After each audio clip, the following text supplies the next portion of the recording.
दोस्तों आज आपको भगवान शिव की मंत्र मुक्त कर देने वाली एक और रोचक कथा सुनाता हूँ। दक्षिण भारत केरल राज्य कन्नौज जिले की पूर्वी पहाड़ी क्षेत्र पर मौजूद कोटियूर गांव, जहां पर बावली नदी के तट पर स्थित है प्राचीन शिव मंदिर। मंदिर के दो भाग है दोस्तों।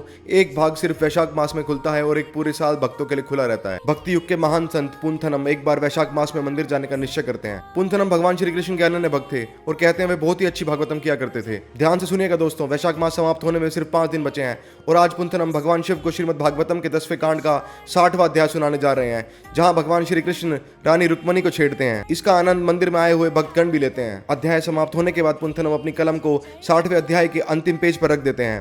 पुंथनम अगले दिन आते हैं और देखते हैं कि उनकी कलम 60वें अध्याय की शुरुआत में ही रखी हुई है। वह आश्चर्यचकित होते हैं, किंतु वह फिर से 60वां अध्याय पढ़ते हैं। यह सिलसिला 2 से 3 दिन तक लगातार चलता रहता है। अब समय आ गया है वैशाख मास की समाप्ति का।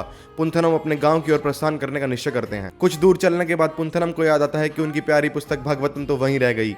वे वापस आते हैं और देखते हैं मंदिर पर ताला लग चुका है। पुंथनम आश्चर्यचकित तब रह जाते हैं जब उन्हें मंदिर से किसी के 60वां अध्याय पढ़ने की आवाज आती है। पुंथनम एक छेद से देखते हैं तो पाते हैं स्वयं शिवजी माता पार्वती और अपने गणों को श्रीमद् भागवतम का 60वां अध्याय सुना रहे हैं। अध्याय की समाप्ति के बाद शिवजी पार्वती जी से पूछते हैं, हे पार्वती तुम्हें कैसा लगा? माता कहती हैं, आप में पुंथनम वाली बात नहीं है। बाबा कहते हैं, हाँ पार्वती तुम ठीक कह रही हो, पुंथनम के तो कथा कहने की बात ही कुछ और थी। ये देखकर पुंथनम बहुत रोते हैं और जोर जोर से हरि नाम पुकारते हैं। तो दोस्तों ये थी भगवान श्री हरि के अनन्य भक्त पुंथनम की एक छोटी सी कथा। मिलते हैं आपसे अगली किसी रोचक कथा में, तब तक के लिए जय श्री राम।